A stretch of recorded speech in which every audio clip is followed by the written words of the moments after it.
Hola queridos amigos, bienvenidos a otra entrega de Contracara aquí por TLV1, toda la verdad primero. Agradecemos a los que nos siguen, nos difunden, nos acompañan y por supuesto especialmente a todos los que colaboran con TLV1. Requerimos de su aporte, de su ayuda económica para continuar en el aire y poder llevarles como siempre toda la verdad.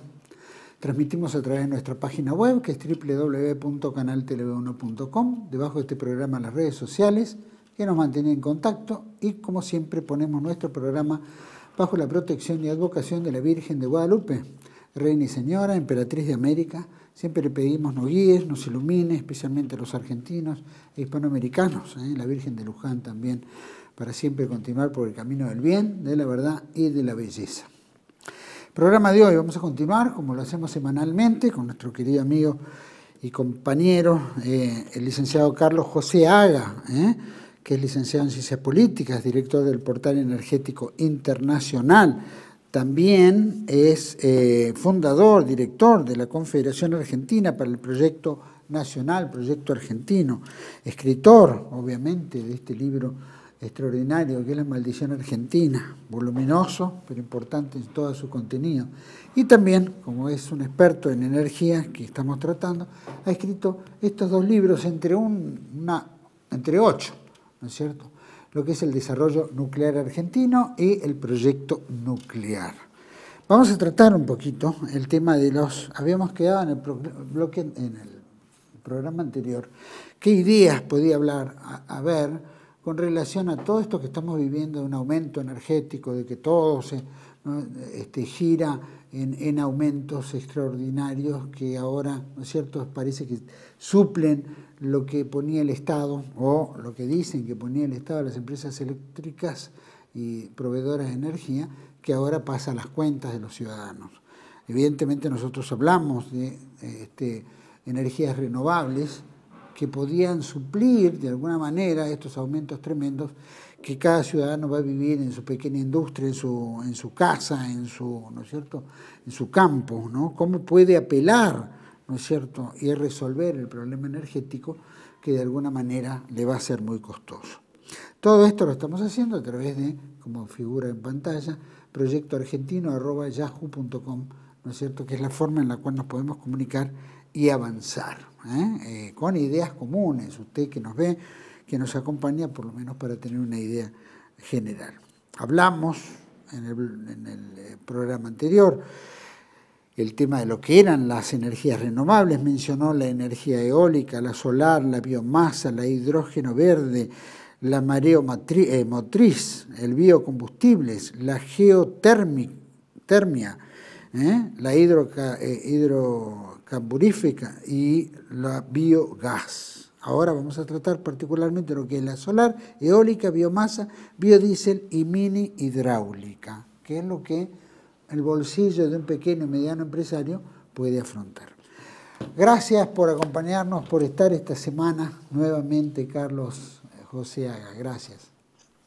Gracias a todos ustedes, gracias Juan Manuel, y a todos los que nos escuchan, que siempre nos prestan bastante atención y nos hacen llegar muchos comentarios y conclusiones o simples apoyos que son tan valiosos para tener la voluntad de estar siempre con la gente, ¿no? Seguro. Así que Y muchas gracias eso por todo. Eso es lo bueno, que por lo menos sea un intercambio entre los que nos ven y obviamente el conocimiento que tenés vos en este aspecto que es tan importante. Habíamos hablado de las renovables, que por supuesto que hay temas que hablamos previo a cámara, ¿no es cierto?, del tema del agua y varios otros temas, ¿no?, nucleares, todo, que creo que merita que lo toquemos en los próximos programas. Pero en este particular, era una idea, ¿no? Bueno, Estamos viendo vos los hiciste un precios. adelanto. Los precios y Sí. todo lo que se viene, que, ¿no es cierto?, no sé cómo el pequeño y mediano empresario, dijiste, han cortado mucho de la producción, justamente también por estos costos y porque ya no pueden mantener la producción, ¿no es cierto?, en estas características, ¿no?, económicas. Bueno, eso es así, pero el aumento que hubo desde diciembre a esta parte, en los primeros 2 o 3 meses, igualó a lo que fueron los aumentos que hizo Macri en su época, que fueron unos aumentazos, los famosos aumentos de Aranguren, ¿no? Pero ahora, con la ley base y todo esto que se está todavía definiendo, pero que se va a terminar por aprobar, por lo visto, aparentemente, Sí, sí. La cosa indica que va a haber todavía aumentos mayores. O sea, ya estamos en el 800% más o menos en electricidad y en 1200, 1300% con el gas. Y ahora vienen otros aumentos, ahora en el mes que viene. Así que va a ser digamos, un tarifazo fenomenal. Está compuesto por la reducción de los subsidios por una parte, pero también hay dentro de la ley un aspecto que está muy claro y muy claramente expresado, y es que se cambia el paradigma normal de nuestro sistema legal sobre la energía era garantizar el autoabastecimiento y accesible de los recursos a la población. Eso estaba escrito en la ley originariamente, sobre todo la hidrocarburos, que es la ley que en cierta forma orientó a todas las otras para que tuvieran la misma conducta. Ahora es diferente porque es la maximización de la ganancia de las empresas. O sea, ahora ya el sistema no está para garantizar a precio razonable el autoabastecimiento, sino para que las empresas ganen cuanto más sea posible en este esquema. Así que no solo aumentó mucho, sino que nos está indicando el panorama que se ha establecido desde el punto de vista legal y formal, que va a seguir aumentando y que lo va a hacer de manera constante y siguiendo el parámetro del mercado internacional. O sea, acá se dejó de lado el autoabastecimiento, se internacionalizó el valor de la energía, y cuando se internacionaliza se lo hace a dedo, porque no es que se eligen países más o menos como nosotros, que tenemos recursos, sino que se busca a ver dónde vale más eso. Y esto va a afectar, por supuesto, a los combustibles, va a afectar a la electricidad, al gas y a todo lo demás, al transporte, al boleto de colectivo. Es decir, se viene un cimbronazo francamente considerable. Ahora, frente a eso, está bien la idea de que hay algunas energías, específicamente de las renovables, que por el hecho de no utilizar combustible tradicional, pueden aportar soluciones a mucha gente que pueda encarar esos proyectos. Es decir, pero hay algo que pueden encarar todos, el 100%, y que seguro les va a dar algún resultado, y es aplicarse a la eficiencia de la energía. O sea, hoy hay muchas cosas que contribuyen a la eficiencia, desde las luminarias, ¿no?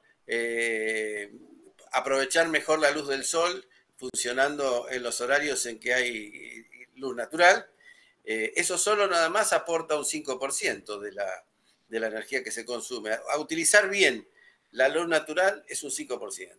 El resto de la eficiencia que se puede hacer puede llegar hasta el 20% del costo que se tiene que pagar. O sea que ya es con las luminarias, aprovechando el mejor uso de los motores. Los motores tenemos todos en casa, tenemos motores de heladera, o sea, usarlos mejor significa poner las temperaturas al grado, más en el invierno una heladera puede poner uno casi al mínimo que se va a encender muy pocas veces. O sea, y eso va a contribuir muchísimo en el gasto. Hay muchas medidas que hay que tomar para la eficiencia, y si es una empresa, bueno, hay que mirar toda la red de computadoras, todo, es decir, se pueden tomar una serie de medidas para mejorar. Esto, bien hecho, podría llegar a ahorrarse uno el 20% de la cuenta de la luz, por ejemplo. Y también conservando el calor, haciendo, no dejar dispersar el calor por ventanas. Sí, hay que hacer un estudio en cada caso, pero es un estudio sencillo, lo puede hacer cualquiera. Y con eso, bueno, se puede ahorrar gas, bastante gas. Otras cosas que pueden servir a modo de eficiencia es que hay muchas empresas que tienen excedente de vapor. Ese excedente de vapor, que porque tienen procesos industriales donde usan vapor y al final queda vapor. Ese vapor tiene valor para la energía muy importante, o sea, se puede poner ahí una pequeña turbina o alguna cosa, o simplemente compartir el vapor con otra empresa que lo necesita y venderle vapor por una módica cifra. En ambos casos ganan plata a costa de la energía, digamos, es decir, les reduce el costo energético. Esas son medidas que en la Argentina no son muy comunes. Desgraciadamente en materia de eficiencia no se habla mucho y se hace muy poquito. Hay empresas que yo conozco que sí que han hecho trabajo muy serio, pero son las menos. Es decir, si hubiera más conciencia sobre eso, realmente bajarían mucho la boleta de la luz. La gente puede hacer un montón. Es decir, solo con las lámparas de LED prácticamente pueden eliminar un porcentaje muy importante. Haciendo cuentas de lo que es un hogar típico, que como se maneja la estadística energética, dice, calentar el agua se lleva el 14% de la energía. Iluminar y otros aparatos, así que de domésticos, ¿no? Los electrodomésticos comunes, un 33%. La refrigeración, cuando hablaba de la heladera, 9%. Y la calefacción y o el aire acondicionado, un 44%. Ahí hay que enfocar, digamos, el trabajo de lograr un uso mejor. Un uso mejor. Si uno se cuida mucho en eso, no es que va a ahorrar toda la cuenta, pero va a ahorrar significativamente. Va a llegar a un 20% menos, que ya es un montón. Pues estamos hablando de cuentas que se han disparado a cifras que son increíbles. Entonces el 20% de una cifra increíble es una cifra importante para cualquiera. Eso sí, ese es un buen paso. Ahora, cuando hablamos de generar energía propia, lo primero es que ya hay normas interesantes. En la Argentina ya existen normas que permiten el uso de la energía distribuida. Esto ya, después de que se aprobó la ley de renovables, se aprobaron una cantidad de normas que permiten la existencia de la energía distribuida, cosa que antes no estaba previsto, ¿no es cierto? Antes eran grandes máquinas que hacían un suministro a todas las casas, todas las industrias, todos los comercios, y ahora existe la posibilidad de que sean pequeñas instalaciones las que se interconectan o conectan o no se conectan con la red. O sea, esto de la energía distribuida es una novedad que viene a traer, digamos, el avance técnico, básicamente.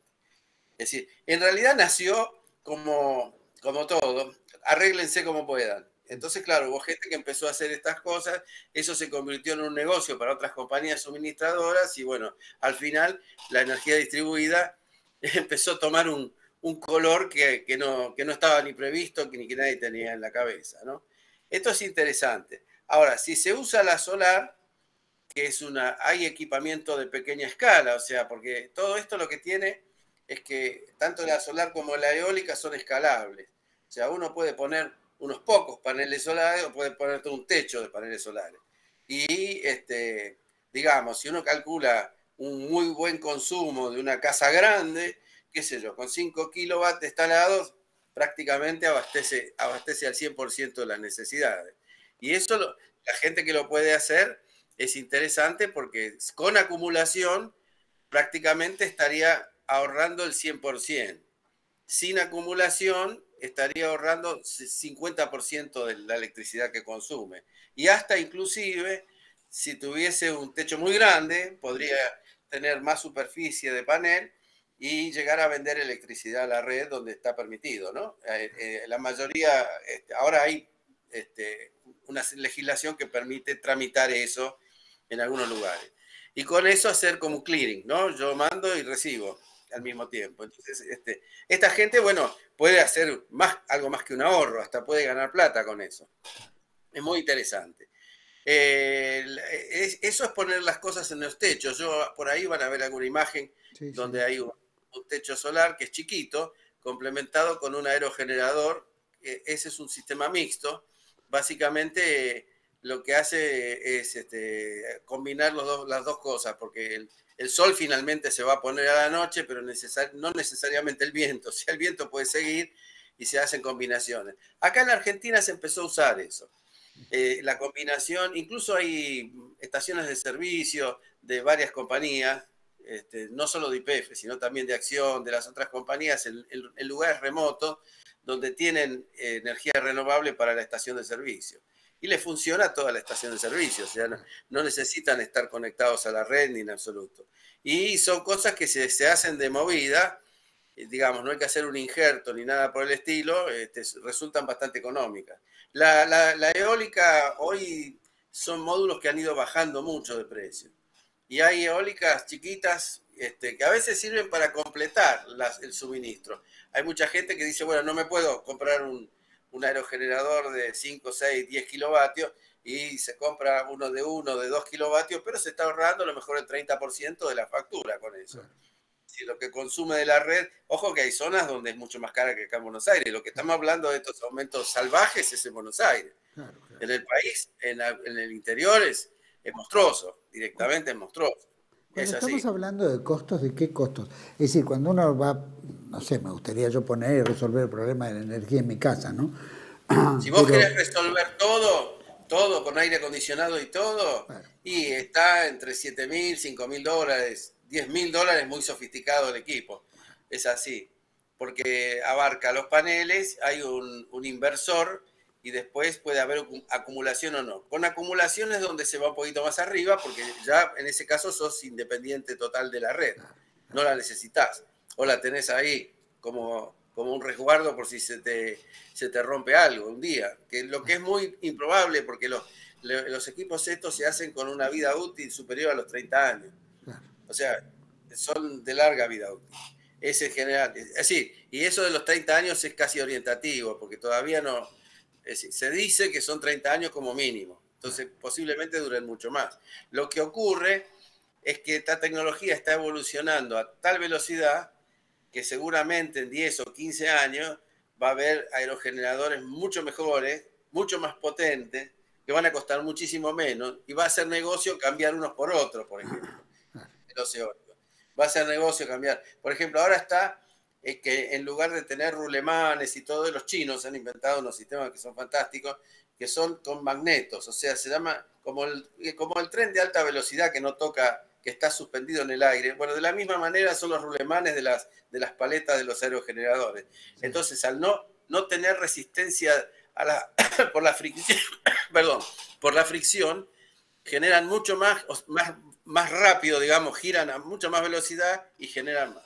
Todos estos equipos tienen sistemas de protección frente a tormentas, granizo, está todo previsto, ¿no? La verdad son equipos fuertes, sí, realmente potentes.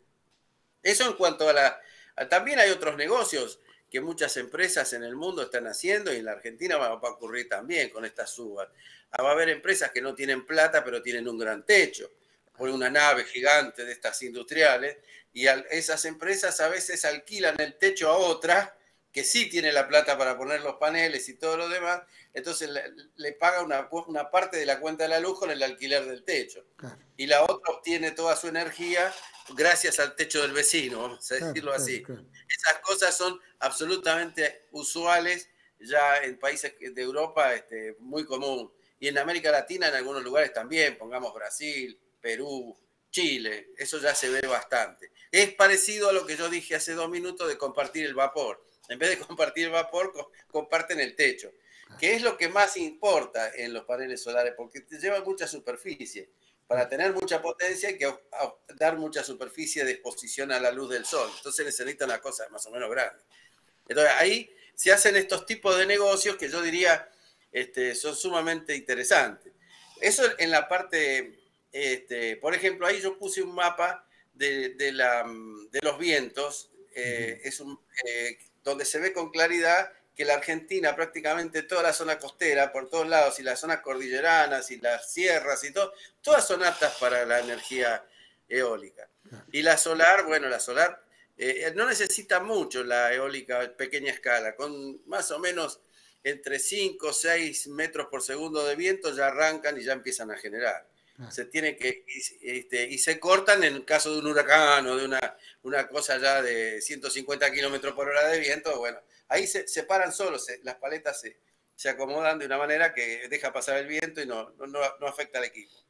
Eso es cómo están diseñados. Todas esas cosas son de uso doméstico. En el caso de los techos, bueno, podemos poner como ejemplo el millón de techos que impulsó Schwarzenegger en California.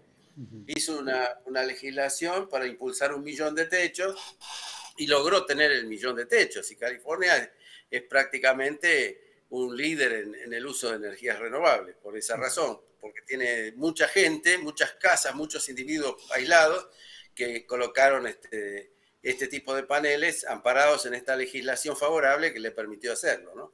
Eso en Estados Unidos. Acá sería muy sencillo, porque hoy tenemos la posibilidad a través de la ley de energía distribuida, del prosumidor en Santa Fe y otras, podría ser de llegar a una cosa así. No en la escala que lo hicieron en Estados Unidos, porque en Estados Unidos además tenían que les perdonaban impuestos a la vivienda, a las rentas, que se lo había un montón de beneficios para aquel que hacía eso.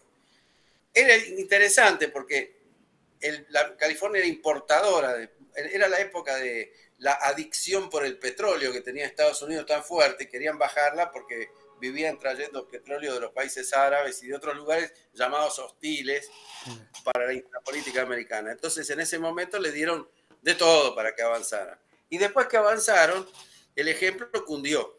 Es así, el ejemplo se fue difundiendo solo, la gente empezó a comprar esos equipos que muchas veces vienen en kits. Vienen en kits, en cajas al domicilio de la persona, y lo que necesita es un instalador que va y lo coloca todo y lo deja funcionando. Es decir, no es tan complicado. El aerogenerador es más sencillo y casi no tiene mantenimiento, así que tampoco es cuestión de andar pensando en hacer ninguna clase de cosa una vez que ya está instalado. Simplemente se consume la energía. Eso es así. Nosotros que lo vemos mucho en el campo, ¿no? Esos molinos de viento para el agua. En el campo hay muchos molinos que le ponen alternador, le ponen un alternador y sacan energía en 12 volts y ponen la iluminación en 12 volts y tienen iluminación por ese mecanismo. Es bastante común, sí, es bastante común. Se usó toda la vida. La Argentina es pionera en eso. Sí. Ahora estos aparatos son de mucha mejor capacidad. Incluso se están usando en el campo argentino, hoy en día se están usando tanto solares como eólicas chicas para el bombeo, en las zonas donde tienen que bombear agua para poder regar o alimentar a los animales. O sea, mucho de eso se hace en vez del viejo molino, ahora tienen bombas que sacan mucha cantidad de agua del subsuelo y que pueden, alimentar una cantidad grande de animales, regar inclusive en determinadas zonas. Se hace mucho eso. Que se va a hacer cada vez más también, ¿no? Porque sin duda. Evita el problema. Carlos, después hay otro tema, sí. Perdóname, pero en esto que veo, si suponete, supongamos que tengamos en el techo, vos dijiste tendría que haber alguna especie de catador y que conserve la energía para momentos que no hay luz, viento o lo que fuera. Esos equipos son caros, si yo no lo uso durante el día, se carga totalmente, eso ahorra casi el 100% del consumo de luz. Es un banco de baterías, que reemplaza a la generación cuando, pongamos, no está el sol. Claro. Sí, alcanza para todo, sí. ¿Y eso es caro? Ese tipo de instalación está bien calculado para que dure para todos los equipos que necesitan electricidad. ¿Es caro? ¿De repente es muy costoso eso? Bueno, en realidad las baterías son un costo que puede redundar en el 30% de toda la instalación. Claro. ¿No? Y esa sí hay que reemplazarla cada X años, depende del tipo de batería. Claro. Pero hay baterías que son de más de 5.000 ciclos de carga, duran muchos años. Claro. Ahora, esta cosa se encarece porque estos sistemas son duales. O sea, uno lo pone y dice, lo quiero totalmente autónomo de la red o lo quiero conectado con la red. Si lo quiero conectado con la red, entonces no necesito el banco de batería. Claro. Porque cuando se hace de noche, me surto de la red. Claro. Me ahorro el 30% de toda la inversión, pero tengo que pagarle, por esa noche se la tengo que pagar a la empresa eléctrica. Digamos. Claro. Me va a venir la boleta, por supuesto que me va a venir una boleta muy reducida, comparada con la que va a venir de verdad sin eso. ¿No? Me va a venir una boleta muy baja. Lo bueno que tiene los que están conectados a la red y tienen capacidad acá me refiero a económica, para poner un poco más de techo, esos llegan a tener un excedente energético que lo pueden introducir a la red y la red se lo va a pagar y entonces se va a poder inclusive ganar unos pesos con el techo solar que tiene, aportándole a la red un X número que le sobra. Mientras los momentos, porque ojo, hay momentos en que te puede sobrar todo lo que estás ahí, porque si vos te vas de vacaciones, dejás el techo y no estás consumiendo nada, en ese momento estarías vendiendo la red casi todo. Claro. Es decir, cuando volvés de vacaciones te encontrás con que tenés plata para cobrar, vamos a decirlo de esta forma, ¿no? No, digo por la foto que mostraste en el edificio que tiene arriba, yo digo por los consorcios, suponete, ¿no? Sí. Arreglo que haga todo un consorcio de un edificio y dice, bueno, puede, especialmente con tantos cortes de luz, etcétera, que se quedan sin agua, sin ascensor, en fin, todo eso lo cubre, todo eso lo cubre. Cualquiera de los dos equipos, sea eólico o solar, lo cubre completamente. Hay incluso de paleta horizontal, que son como si fueran tirabuzones, parecen que giran, que no tienen como si fuera el ventilador, vamos a decir, las palas como de un avión, sino que están enroscados y giran así. Hay distintos diseños. De esto, el mundo ahora avanza a toda velocidad, porque se puede trabajar con composite y con materiales hechos por 3D, y entonces lo fabrican rapidísimo, hacen cosas nuevas, hay una revolución del material. Es decir, esto a la larga va a llegar a ser muy popular en todo sentido. Los hay más chiquitos para, por ejemplo, utilizarlos en casas rodantes, en barcos, los pueden poner en cualquier lado prácticamente, ¿no? Es decir, y se los ve incluso hasta en el Río de la Plata, hay barcos que ya tienen estos puestos. Sí. Uno los ve navegando, barcos de cierto porte, ¿no? Digamos, de 30 pies para arriba. Entonces uno ve algunos que ya tienen atrás el generador eólico y otros que tienen placas solares colocadas encima de la cubierta y todo eso. Hay placas solares que se enrollan y se guardan después. O sea, ya, y alcanzan para abastecer de electricidad a todo el buque. Tanto mientras navega como cuando está en el puerto. O sea, hoy el poder del sol está bien. Y ojo, cada 3 meses más o menos hay un avance en cuanto a la captación. Claro. Por ejemplo, estaban los simples y después vinieron los policristalinos. Y ahora vinieron los superpuestos, que todavía no están mucho en el mercado, pero en vez de tener una terminal que recoge la luz, tiene varias capas, todas transparentes, entonces el sol pasa por varias capas y recoge las varias capas, no recogen una sola. Entonces estos paneles son que entregan mucha más potencia que los viejos. Claro. Los hay también con guía, o sea, que son como los girasoles. A medida que el sol se pone, el panel lo acompaña. Tiene un motorcito con un sensor que le va diciendo cómo captar, cómo seguir captando cada vez más hasta el último minuto, hasta el último rayo del sol. Esas cosas hoy ya son populares en el mundo y acá también ya hay esas cosas. Es decir, no son... No es muy común verla, pero hay, sí. No es muy común verla, pero ya están. Lo que pasa es que esto se cortó cuando empezó con el tema del dólar, a ver el cepo y todo lo demás, porque como muchas de esas cosas son importadas, la gente se vio imposibilitada de acceder a los dólares para comprarlas. Claro. Es decir, fabricándolo acá hay muy poca gente que los hace y no con la mejor tecnología. Está bastante atrasado eso acá. Es decir, porque está por la misma razón, porque no han podido comprar las máquinas para poder hacerlos más modernos. Es decir, esto es, digamos, supongamos, hagamos un paréntesis que en algún día eso se va a terminar y bueno, va a venir un aluvión de posibilidades tecnológicas y demás. Hay casos, por ejemplo, sin ir más lejos, pero nada que ver con el tema de generar, pero un auto chino eléctrico vale $3.000. Acá no existe eso. Ni vestido de mono, un auto chino.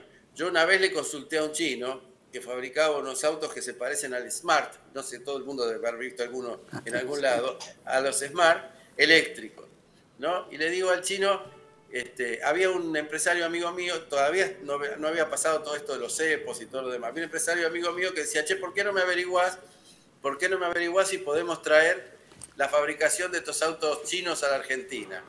Entonces lo ideal sería ver si podemos traer unas muestras. Entonces yo le pregunté al chino, digo, bueno, ¿ustedes venden muestras? Y el chino me dice, sí, vendemos muestras. Entonces después me manda un mail el chino y me dice, vendemos muestras, pero sería mejor que compre 5. Y entonces yo le contesto, ¿y por qué 5? Pues ¿viste? No entendía por qué la cifra. Y me dice, porque en un contenedor son tan chiquitos que entran 5. Van 5 cajas con 5 autos. Entonces si compras 5 y tiene que pagar un viaje en un contenedor, es el mismo para los 5. O sea, se ahorra, no sé, me sacó la cuenta de cuántos dólares se ahorraba, una barbaridad de plata. Que prácticamente un auto y pico salían gratis, comprándole 5. Eso es lo que me dijo el chino. Bueno, lo mismo pasa con estos equipos. Hoy estos equipos se los puede comprar por internet y llegan a la casa de uno con una caja, listo para armar. Lo único que sí hay que poner localmente son todo lo que son, por ejemplo, torres, que las cosas que no tiene sentido traer de ninguna parte del mundo, si acá se consiguen fácilmente. Esas cosas están. Carlos, que las fijaciones, sí. ¿Te parece que vayamos a un pequeño corte? Vamos al corte. Y creo que había obviamente dentro de las renovables habías hablado el biodiesel, biomasa. El biodiesel se está usando mucho, ¿no? Están las cerealeras que creo que son las que explotan todo esto, ¿no? Pero la mina hidráulica, biomasa, que es lo que, no sé, un empresario común podría tocar. Capaz que nos orientamos ahora en este segundo bloque sobre ese tema, si te parece. Correcto. Vamos adelante. Muy bien, vamos a un pequeño corte, volvemos enseguida con Carlos Joseaga, hablando sobre esto, cómo podemos maximizar, ¿no es cierto?, en bajo costo, especialmente previendo todos los cortes y todo lo que puede venir y que seguro va a venir. Saben que los que quieren incorporarse o por lo menos mantenerse en contacto pueden hacerlo a través de proyectoargentino@yahoo.com. Esperamos su comentario. Vamos a un pequeño corte y volvemos enseguida. Tele-V1 se complace en anunciar que estará transmitiendo en su canal Tele-V1 Clips valiosos programas emitidos antes de la censura sufrida. El lienzo prohibido, el revés del derecho, combates por nuestra historia, disenso, historias de Malvinas, entre otros que podrán encontrar en este enlace.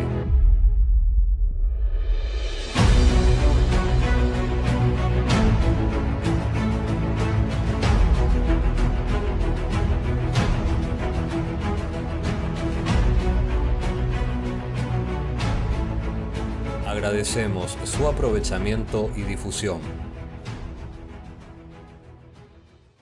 Bienvenidos a CEPA, Centro de Estudios del Pensamiento Americano. Nuevo sitio web de cursos de formación en política, filosofía, historia, literatura, geopolítica, religión, psicología y más. Cursos de formación que reflejan el verdadero pensamiento americano. Lo invitamos a elegir el curso de su agrado ingresando en www.cepa.la.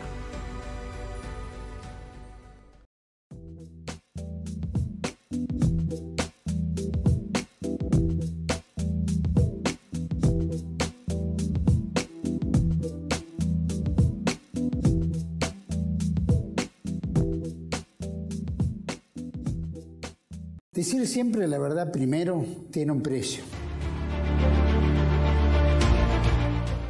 Dependemos de tu ayuda. Tele-V1, toda la verdad primero.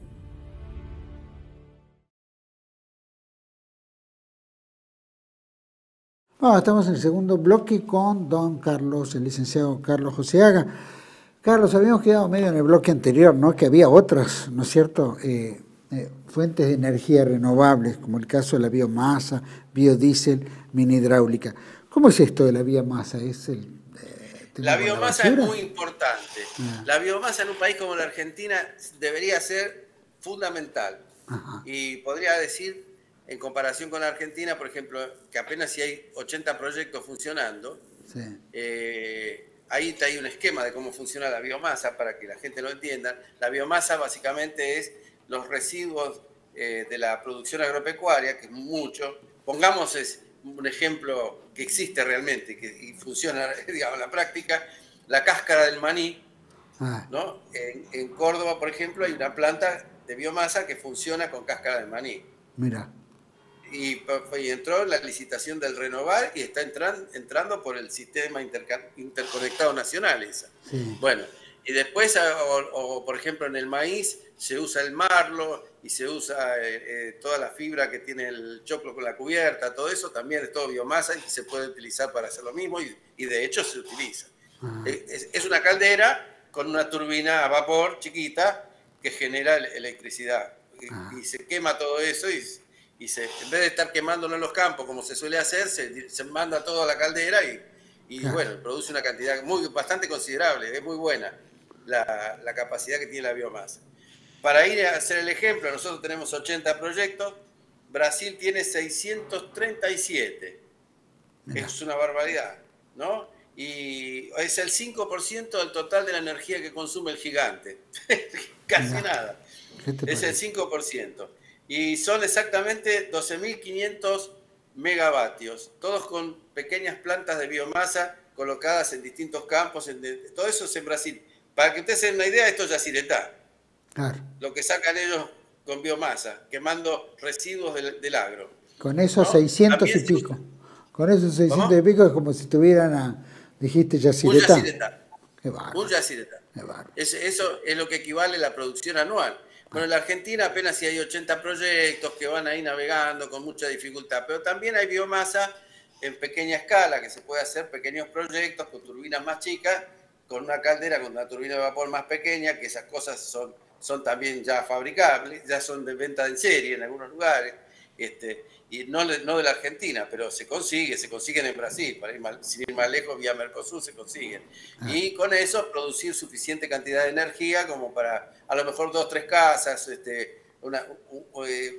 agregar por ahí alguna instalación sanitaria o alguna escuela. Es decir, en vez de desaprovechar ese recurso, se lo convierte en energía eléctrica, que es bastante sólida porque es de base esto funciona permanentemente, ¿no? Lo está alimentando y todo el tiempo, así que, ¿no? Incluso puede usar residuos forestales, restos de las madereras, en fin, si uno se hace imaginación, también está la biomasa que se produce con los residuos orgánicos, es decir, dejándolo fermentar y sacando un gas que se llama biogás, que es una forma de biomasa, que es un gas de síntesis, y con eso utilizarlo como si fuera gas. Gas para un motor, que puede ser un generador, gas para calefacción o gas para mover otro tipo de máquina, ¿no? La bosta, por ejemplo, la bosta de la vaca, el caballo. Absolutamente. Bueno, la bosta y los residuos de las aves y todo eso son muy valorados como productores de biogás, porque son muy buenos para producir biogás. Y la ventaja es que además, a la salida, uno dice, ¿qué hace con lo que sale finalmente en una planta de biomasa? Lo que sale finalmente en una planta de biomasa, después de que se procesa, es fertilizante. Y es un fertilizante muy bueno porque es un fertilizante orgánico, no es químico. No son pesticidas ni cosas, es un orgánico. Es lo que la naturaleza tiende a generar solo.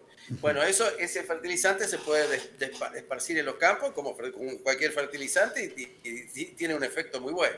O sea, todo esto en la biomasa se puede aprovechar. Pero hay que ponerse en planes, porque yo a veces veo, ¿cuánto vale una planta de biomasa más o menos? Yo cuando a veces escucho a los productores que están queriendo comprarse una camioneta en 100 millones de pesos, o una cosa, no, una camioneta no, estoy diciendo mal, un tractor en 100 millones de pesos, pero tiene un tractor bastante bueno y está pensando en eso, a lo mejor si se pone una planta de biomasa, con lo que ahorra por ahí y gana con el fertilizante, después se va a poder comprar todas las camionetas que quiera, ¿no? Es decir, esto es una cuestión de números nada más, pero hay que meterse en el proyecto y hacerlo fructificar. Es decir, son en realidad calderas, son tachos grandes, son grandes o no, según lo que uno quiera sacar de energía. Claro. Es decir, eso depende de la cantidad que uno quiera consumir. Lo mismo, sacándolo de la biomasa, yo siempre lo desprendo un poco de la biomasa porque el sistema es parecido, es la basura. En la basura todos los municipios podrían hacer eso. Tenemos más de 2.000 municipios, que siempre es un lío poner la basura en algún lado, porque ¿quién quiere vivir al lado de un basural? Cada vez que un municipio abre un basural se arma un lío social fenomenal en la zona. Sí. Pues nadie lo quiere tener ahí. Bueno, todo lo que es la basura sólida urbana se utiliza igual que la biomasa. Exactamente igual. ¿Hay en los municipios, algún municipio tiene algún procesador? Acá, que yo conozca, hay una planta, la del SEAMSE, que hizo Rollo, acá en Buenos Aires, pero es chiquita, pero funciona. Con el gas del SEAMSE, porque el gas, la basura está enterrada en el SEAMSE y el gas prácticamente está disponible pinchando esas montañas que uno las ve verdes, pero abajo está la basura, ¿no? En toda la ciudad de Buenos Aires. Es que tienen que hacerle como respiradores para evitar que eso explote, tal vez, ¿no? Le hacen respiradores, sí, efectivamente, le hacen respiradores, sí, porque es gas, es metano eso, metano puro. El metano fue conocido como gas de los pantanos, porque la fermentación de las cosas orgánicas en los pantanos era natural, digamos, porque se juntaban en el pantano y se amontonaban en el fondo del agua, y cuando la química misma de la pudrición, que es la fermentación, empezaba a producir gas. Y por eso al metano, la primera vez que se lo conoció, se le dijo gas de los pantanos. Después se descubrió que el metano es todo lo orgánico, todo el gas orgánico que sale. Claro. Por ejemplo, los criaderos de cerdo suelen poner como unas campanas dentro de los ¿cómo se llaman? Los establos donde se guardan los cerdos, unas campanas, y el mismo gas que despiden los cerdos es absorbido por esa campana y mandado a un tanque donde sale el biogás.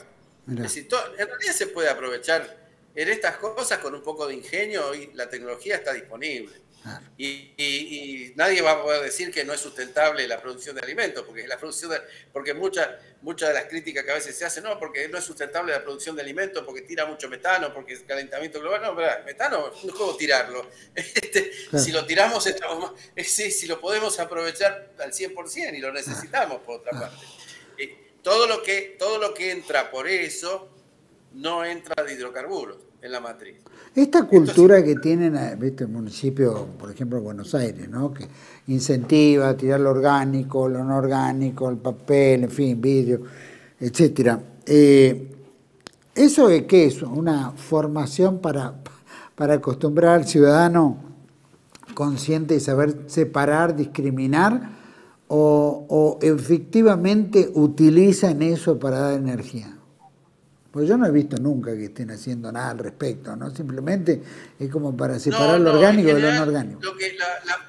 La parte que yo creo que sí se utiliza es el reciclado, porque eso tiene valor económico. Pero el resto no sé qué... la basura en sí, no conozco que se utilice de esa forma. No conozco que se utilice de esa forma. Es decir, pero la verdad, todo lo orgánico tiene la posibilidad de utilizarse como producción de energía. Es decir, hay casos en otros países muy interesantes. Acá el ODS, que es el Organismo de Desarrollo Sostenible de la provincia de Buenos Aires, juntaba, yo estoy hablando en tiempo pasado porque no estoy seguro si continúa ese programa, pero funcionó durante muchos años, juntaba el aceite quemado en las escuelas. Cierto. Había hecho una campaña, juntaba el aceite quemado en las escuelas, había una empresa, que no sé si está en Tigre, porque creo que estaba en Tigre o en San Fernando. Esa empresa recibía todos esos aceites y le daba a cada escuela una paga por juntarle el aceite de las madres de los chicos, sí, ¿no? De la casa. Entonces, los chicos venían con un bidoncito y lo traían ahí. Bueno, todo eso se convertía después en biodiesel. Claro. Y ese biodiesel servía para que funcionaran las ambulancias, los patrulleros y todo eso en esa zona. Claro. Claro. Eso es Argentina, ¿eh? Mira. Y estoy hablando 10 años para atrás. Así que yo creo que el programa seguramente debe seguir existiendo, porque era un programa rentable incluso para las escuelas, ¿no? Porque les recibían una plata que no era del presupuesto a cambio del aceite quemado. Eso es, por ejemplo, todo aceite sirve para hacer biodiesel, esté quemado o esté sin usar, o sea, un aceite de una semilla plantada. Por ejemplo, la jatrofa es una semilla un arbusto más bien, que deja unos frutos parecidos a unas nueces grandes. Bueno, eso se lo planta únicamente para biodiesel. Mirá. Y tenemos plantaciones en Chaco, en Corrientes, y bueno, las mayores en América del Sur están en Paraguay. Mirá. Eso se prensa y da mucha cantidad de aceite. Es tan refinado el aceite en sí mismo, después de que lo prensan con una extrusora, que se podría poner en el motor directamente en un auto. Han mostrado que había con basura o residuos funcionaba, ¿no? El motor de un auto. Funcionan perfectamente, y si están hechos por uno de estos equipos de biodiesel chiquitos que también son escalables, pueden sacar 50, 100, 600, 1200, 1 millón de litros, como sacan las grandes compañías que venden biodiesel. Argentina llegó a ser el primer productor mundial de biodiesel, o sea, pero con grandes compañías, no con grandes cantidades de pequeños productores. Es decir, todo esto se hizo a grandes compañías, pero en realidad si lo hacen con estas plantas que hoy también son como kits. Acá en Argentina se fabrican, ¿eh? Hay fabricantes de eso. Yo no voy a decir nombres porque no quiero decirle a la gente, vaya y cómprele a este, porque yo no sé si su calidad es la mejor o la peor, pero sé que en la Argentina hay varios fabricantes de estos kits de biodiesel que dan desde 500 a 1000 litros por día, cosas por el estilo. Eso también no necesariamente sirve para el tipo del campo que usa el tractor. Es decir, tener una plantita de biodiesel puede servir para una flota de remises, puede servir para una flota de colectivos, puede servir para cualquier clase de otro consumo, así, con motores diésel, o sea, porque son en calidad, en muy buena calidad, el producto que sacan es de muy buena calidad. Y por otra parte, el biodiesel hay que usarlo rápido, porque como es un producto orgánico, se entra a degradar. No es como el biodiesel de petróleo, que uno lo puede tener en un barril a lo mejor 1 año y medio y no pasa nada. No, esto se tiene que consumir, es que tiene como una fecha de vencimiento, porque es un producto orgánico, se entra a descomponer como todo producto orgánico. Eso es así. Pero produciendo en esas cantidades, estamos frente a una energía que es renovable, porque todos los años sacamos la siembra, sacamos la semilla, la extrusamos, sacamos el aceite, lo convertimos en biodiesel, lo usamos y seguimos así haciendo toda la rueda. Y no es necesario que sean semillas o productos comestibles, que fue lo primero que se planteó con el bioetanol, que es el alcohol, y se saca básicamente del maíz. Entonces, bueno, hubo países donde hubo todo problema con respecto a esto, porque cuando empezaron a sacar el maíz de circulación para hacer combustible, hubo gente que dice, ¿cómo? En vez de hacer comida, hacemos combustible. Era lo que le pasaba a Brasil, es lo que pasó a Brasil durante mucho tiempo, ¿no? Toda una discusión. Ahora no es necesario, porque ahora hay otras semillas que se pueden plantar en zonas marginales, no productivas, y que dan muy buenos resultados, ¿no? En las zonas así como los bañados, por ejemplo, La Palma, es impresionante la cantidad, da como 5.000 litros por hectárea, una cantidad de biodiesel enorme.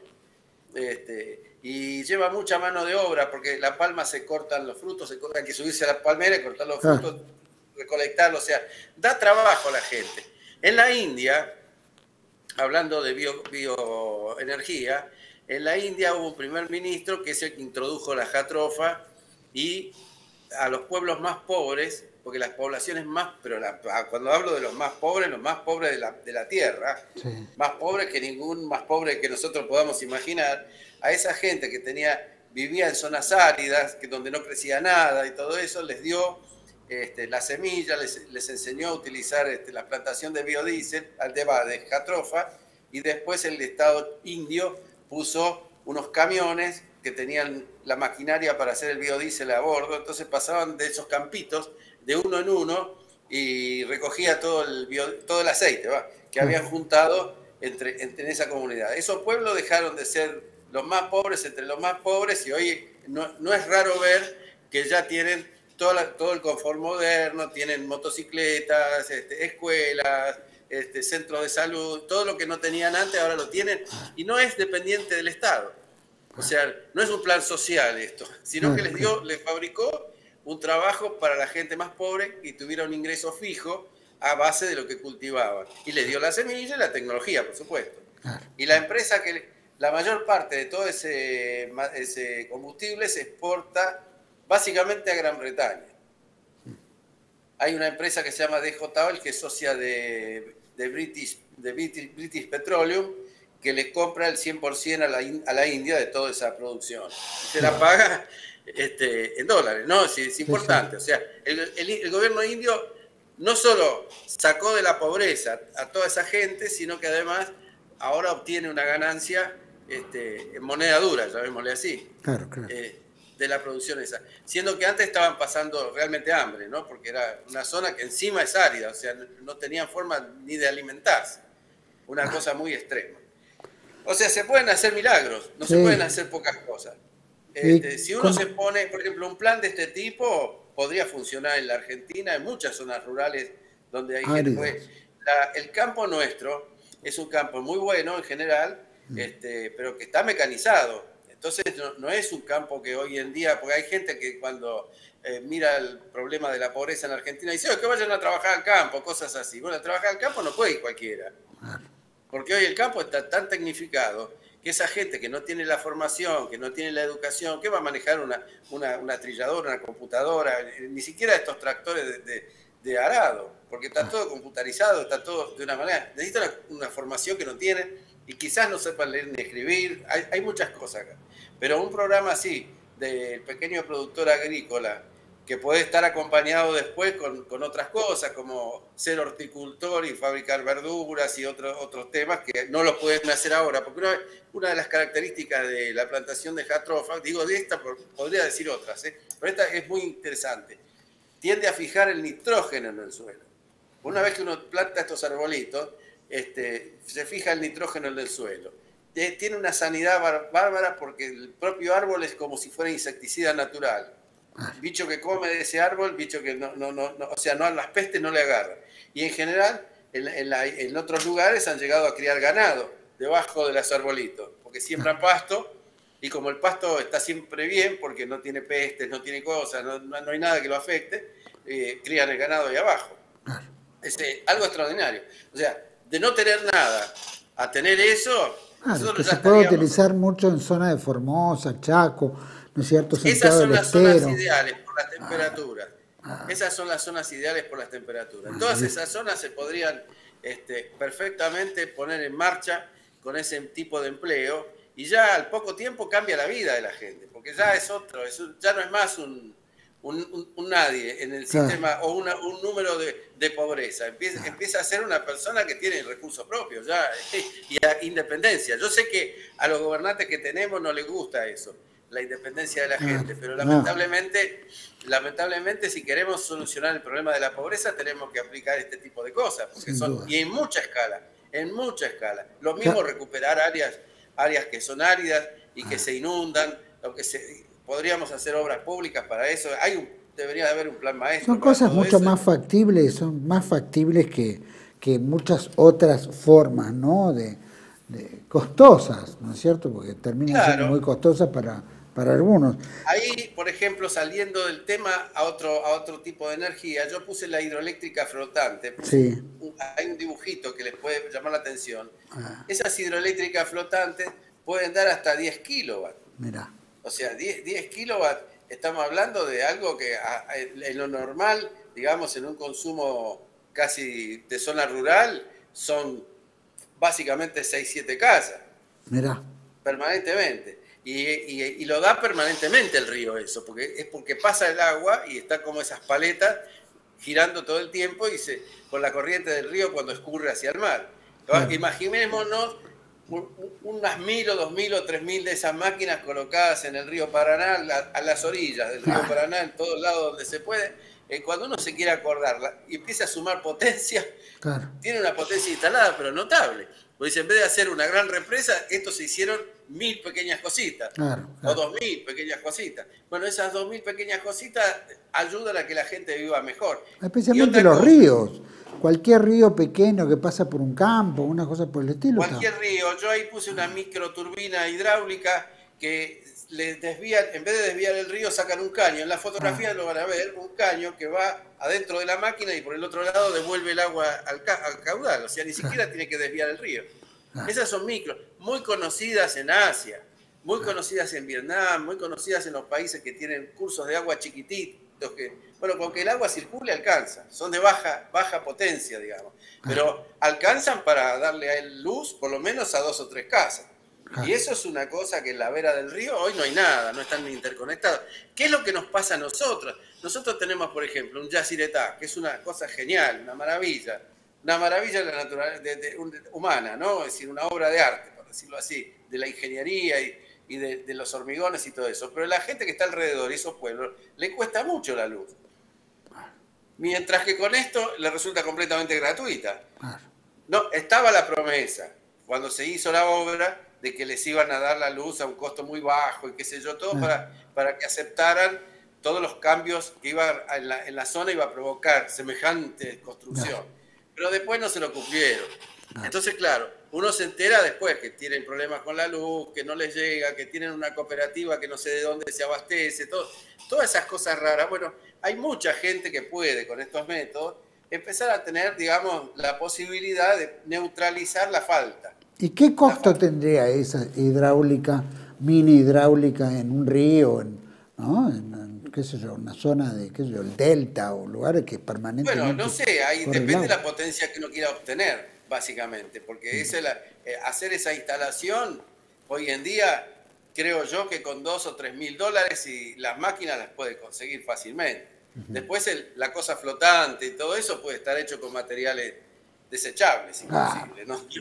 Bueno, No pero necesita esos tanques típicos ¿no? de petróleo. Esos tanques de plástico se usan, claro, sí. claro. Se usan esos tanques de plástico que se ven mucho en las marinas, Ajá. para sostener las marinas, que están abajo los tanques de plástico y arriba todo el tablonado. Sí. Es casi lo mismo, nada más que estás 2 tablonados separados, con la máquina en el medio y el río pasando. Claro. Porque la verdad, para los que conocemos un poco el Paraná, es tremenda la potencia que tiene. Pero es muchísimo. A ras del agua. Ah. A ras del agua. Muchísimo. Es una potencia notable. Yo me acuerdo de algo divertido en la zona del INTA Delta. Una vez fuimos con un amigo mío a hablar con el director del INTA Delta por un asunto en particular. Y el tipo ahí tenía un perro. Tenía un perro que cruzaba el Paraná nadando, ¿no? Entonces el perro saltaba de la orilla y yo lo veía cómo se lo llevaba a la corriente, pero se lo llevaba, y el perro ya, por supuesto, estaba tan habituado a hacer eso que se dejaba llevar por la corriente y salía, pero como a 2 kilómetros de distancia, sí. Y se lo veía porque ahí es ancho y se ve perfectamente bien. Entonces el perro, cuando volvía, hacía lo contrario, se pasaba para que la corriente lo trajera hasta donde él vivía. O sea, el perro manejaba la corriente, pero había que ver que el perro se lo llevaba como si fuera un papelito. O sea, yo pensaba, con esta potencia que esto tiene acá, realmente si uno pone cualquier cosa produce montaña de electricidad. Pero si estás hablando de $2.000, 3.000, qué sé yo, 4.000, son números que en realidad se amortizan en el poco tiempo, porque eso es energía permanente todo el tiempo, ¿no? Porque si hay algo que va a correr es ese río. Esa no es como la solar, esa no es como, no necesita la tecnología que tiene la solar, ¿no? No necesita la tecnología, porque esto simplemente gira y genera, mientras pasa el agua genera. Sería imposible que no pasara el agua por ahí. Claro. No. Fuera una inundación o algo por el estilo, que puede ser el único factor que... No, pero son flotantes, así que no los afecta eso. Las subidas y bajadas no los afecta para nada. Y una bajante como tan importante como quedarse sin agua todo el Paraná, imposible, ¿no? Se pueden correr más adentro, más afuera. Esas cosas ya incluso, no en la Argentina, pero por ejemplo en Paraguay son más frecuentes que alguien haga una cosa así al borde del río. Es algo más habitual. Yo acá no lo vi nunca. No, acá no. Acá creo que ha habido algún que otro persona que lo hizo por su cuenta, diseñando él solo todas las cosas.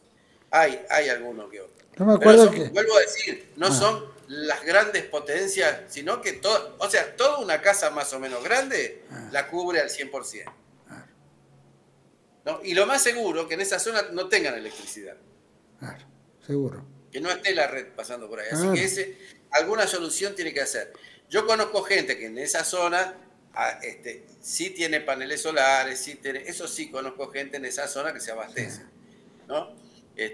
Y tienen algunos trucos que yo, por supuesto, porque no tengo paneles solares, no conocía, ¿no? Como por ejemplo que tienen que dejar una heladera siempre funcionando, porque como tienen los backups hechos con baterías, ¿no? Si uno deja todo apagado y las baterías se van hasta el 0, después no recargan fácilmente. Entonces, para tener la capacidad, tienen que dejar siempre algo encendido, un motorcito, algo encendido, para que entre el circuito de entrada y salida. O sea, pues las baterías funcionan bien cuando se cargan y se descargan. Claro. No cuando se descargan todas.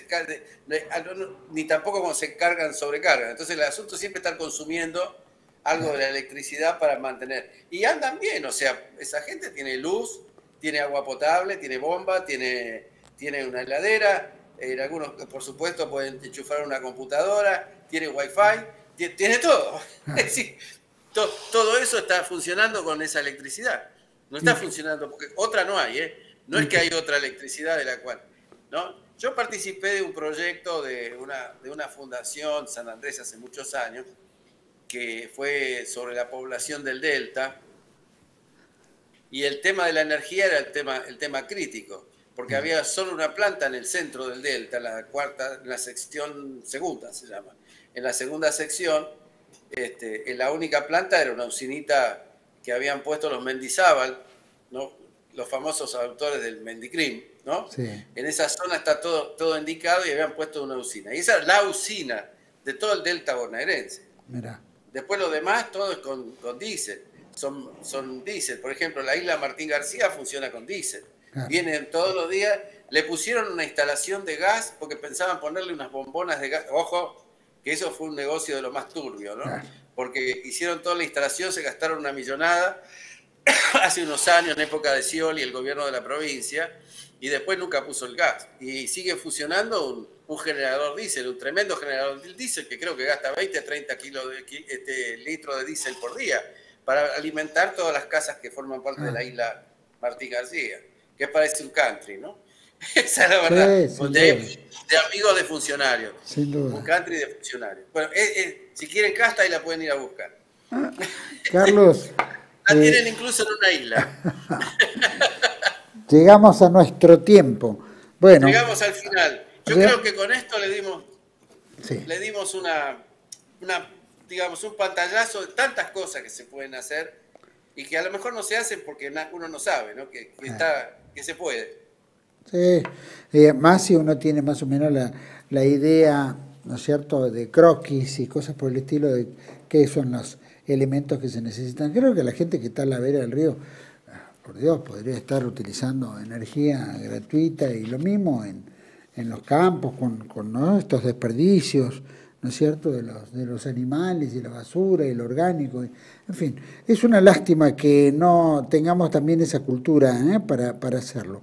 Dios quiere que se va a tener que dar porque los precios van a llegar a un punto que inevitablemente la gente va a tener que ir a buscar una forma de subsistencia, ¿no? Especialmente todos los cortes que hay, que va a haber cada vez más, si no me equivoco.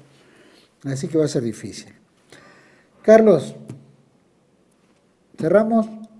Cerramos con esto, sí. La otra cosa última que yo quisiera decir es que en realidad esto lo que tiene de importante es que es la democratización de la energía. Esto es importante. Ese es un detalle que puede tener implicancias muy importantes para la otra democratización. Que es porque la persona que siente independencia frente al sistema, que el sistema no lo puede aplastar, porque si yo no te doy la luz, hoy te saco de la vida civilizada. Sí. Es así, sí, que no pase eso, o que haya gente que está fuera de la vida civilizada y pueda acceder gracias a esto, incluso pueda acceder a vivir independientemente, ¿no? Como esta gente de la India que hizo con las plantaciones de jatropha y demás. Realmente estaríamos frente a una situación muy diferente desde el punto de vista político, social. Estaríamos en otra era de la Argentina. Así que la energía es interesante si se puede democratizar cuanto más gente participe, porque esto es para todos los niveles sociales, es lo mismo. Es decir, el tipo que está en un country y pone todos techos solares y se va a dar cuenta que logró un grado de libertad que antes no tenía. Es importante. Bueno, eso ayudar es a todos. Te agradezco muchísimo, invitamos a todos a integrarse a proyectoargentino@yahoo.com, los que quieran escribirnos, los que quieran participar, tirar ideas, crear, no sé, una especie de mini emprendimientos. Ahí estamos todos dispuestos para ver cómo se puede colaborar y contribuir para el desarrollo energético argentino. Gracias, Carlos Joseaga, gracias por esta charla, y la semana que viene nos encontramos nuevamente a tocar otro tema que creemos importante. Otro tema estratégico. Hecho. Abrazo enorme. Gracias. Gracias. A todos ustedes, gracias por acompañarnos. Las cuentas de luz que van a llegar, agárrese, busque formas alternativas. Acá se están dando por lo menos algunas ideas. Vale la pena, se puede hacer en conjunto, solo, ¿no es cierto? ¿Qué sé yo? Edificios, consorcios, cuadras, barrios, es decir, basta ponerse las pilas. Pero importante, porque va a ser muy difícil poder enfrentar todo lo que esta libertad que no sé si avanza, pero realmente nos hunde. proyectoargentino@yahoo.com. Escríbanos. Los espero en otra entrega de Contracara, aquí por TLV1. Toda la verdad primero. Gracias.